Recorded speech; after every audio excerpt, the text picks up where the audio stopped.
Hindi makikialam si Pangulong Ferdinand Marcos Jr. sa mga hakbang ng mga mambabatas kaugnay ng planong imbestigasyon ukol sa Manila Bay Dolomite Beach Project ayon sa Malacanang. Kaugnay nito, pinuna ng mga netizen ang naturang imbestigasyon na umano'y ginagamit lamang upang pagtakpan ang isyu ng malawakang korupsyon sa mga flood control project na nagdulot ng matinding mga pagbaha sa iba't ibang bahagi ng bansa. Si Creslyn Catarong magbabalita.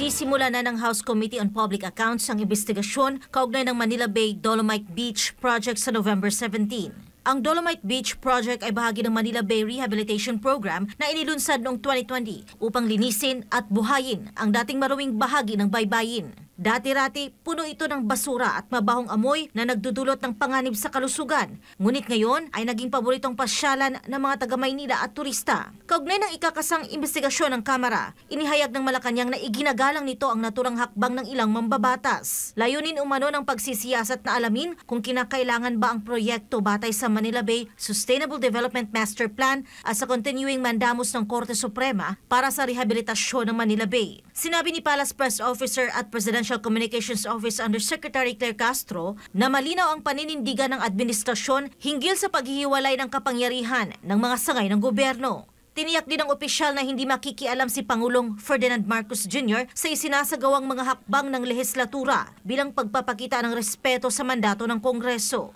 Gayunman, ani Castro, maaring maging daan ang investigasyon upang malaman kung nagkaroon ng irregularidad o kung tunay na nakaapekto sa kalikasan at pagbaha sa Metro Manila ang proyekto. Samantala nang tanungin kung may bahid politika ang hakbang ng Kamara, sinabi ni Castro na hindi dapat agad ipalagay na ang anumang investigasyon sa mga proyekto ng nakaraang pamahalaan ay may halong pamumulitika. Sa mga kuhang video ng ilang turista, makikita na sa lugar ang mas malinaw na tubig at mga lumilitaw na lamang dagat. Patunay ng unti-unting pagbangon ng kalikasan. Itinuturing ng marami na malaking tulong ito sa pagpapaganda at pagpapaunlad ng lungsod. Binatikos naman ng netizens ang planong investigasyon at sinabing ginagawang isyu ang proyekto upang pagtakpan umano ang mga anomalya at malawakang korupsyon sa flood control projects na naging sanhi ng mas malawak na pagbaha sa bansa. Samantala, mariinring tinuligsa ni Davao City 1st District Representative Paulo Pulong Duterte ang mga pahayag ni ACT Teacher Party List Representative Antonio Tinio kaugnay ng isyu sa Manila Bay